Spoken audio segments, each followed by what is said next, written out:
This is the Fred T. Barry Gearing Class World War II destroyer. It's 10 feet long and over 85,000 Lego pieces in this model. Tons of great details with all the different turrets and even smoke coming out of the smokestacks. Let's hear more from the builder. Well, my name is Richard. I'm with Wislog here.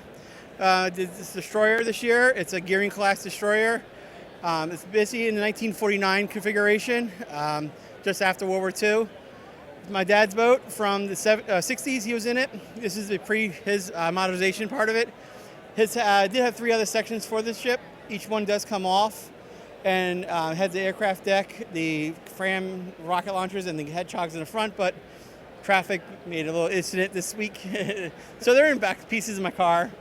I did make sure I wanted to make things move and everything, so all the turns do move. They go up and down, and they do swing side by side. All 3 of them do change. The torpedo turrets do move. I don't have that hooked up right now. Steam comes out the smokestack. It's actually eco-friendly. It is just a humidifier, basically. So, like I said, my dad's boat, I did it to tribute to him. So it's one of the things I really wanted to do over the years. It did start it in September of 2025 and finished it actually here. It has 85,000 pieces plus in the boat itself. There's 60+ thousand pieces in the water. It's 10 feet 1 inches long and 1 foot wide. Okay. So very impressive looking model here. So what's the significance of these destroyers from World War II and kind of during the Cold War? All right, so this was a Gearing Class destroyer. It's one of the last destroyers built during type in World War II. It transitioned to Vietnam and Korea War areas. They pretty much lasted until the 70s. It was basically a platform for anti-aircraft guns for protecting the bigger ships, the battleships, the aircraft carriers, things like that. It's a fast-moving ship, so that's why it's a little narrow. So it went through this water a little faster and get to the protection of other ships.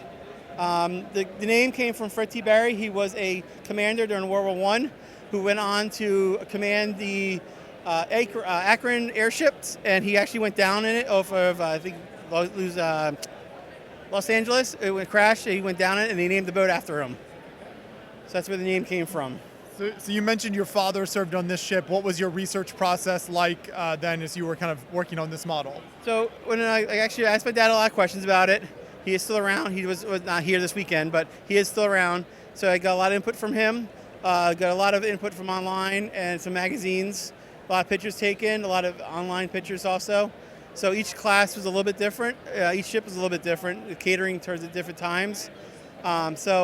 Yep, it's pretty much researching through online stuff. A lot of time at work, I do work third shift, so it's a lot of times to keep track of stuff at the end of the night. Are there still examples of these Gearing Class destroyers around today? Have you had a chance to visit any of them? There is 3 of them still around today. They're in the modernization format. There's one in Massachusetts, one in Florida, and I believe one in Louisiana or California. I can't remember what the third one is right now. But there is still 3 around in the States. There's 2 overseas in the other countries because they did get sold off to other countries after the 70s or get sunk, like this one was particularly sunk as an artificial reef off of Key West.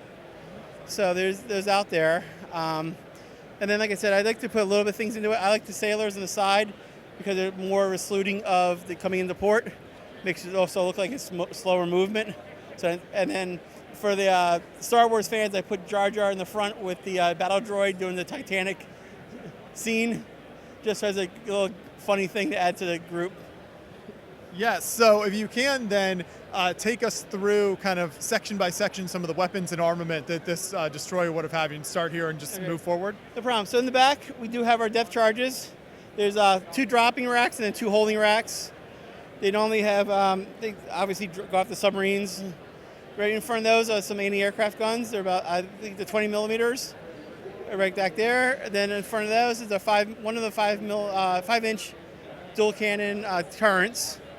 Above that is the twin 40 millimeter cannons. They're for basically anti-aircraft guns.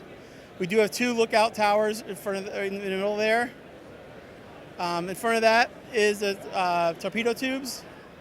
There's 5 on this one in the middle there.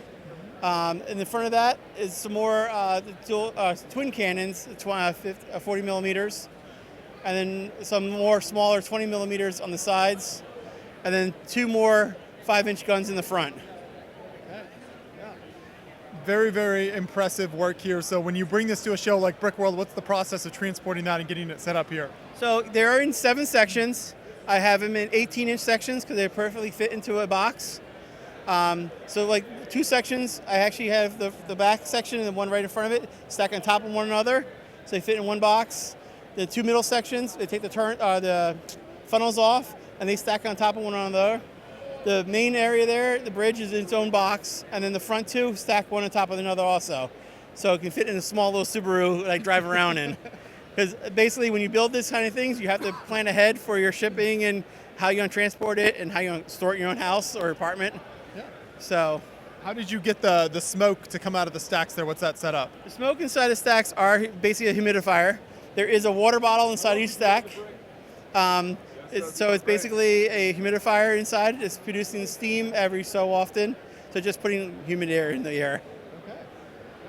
So do you have plans to build any other ships of this scale? Is this the first time you've done something like this? I've built larger items before. This is the largest ship I've ever built. Mostly I do trains. So I'm trying to transition to a couple other things I normally do. I like to do micro scale too. So it's each year I try to do something different to try to show off some of my building skills and how much time I have and what I have in stock, things like that.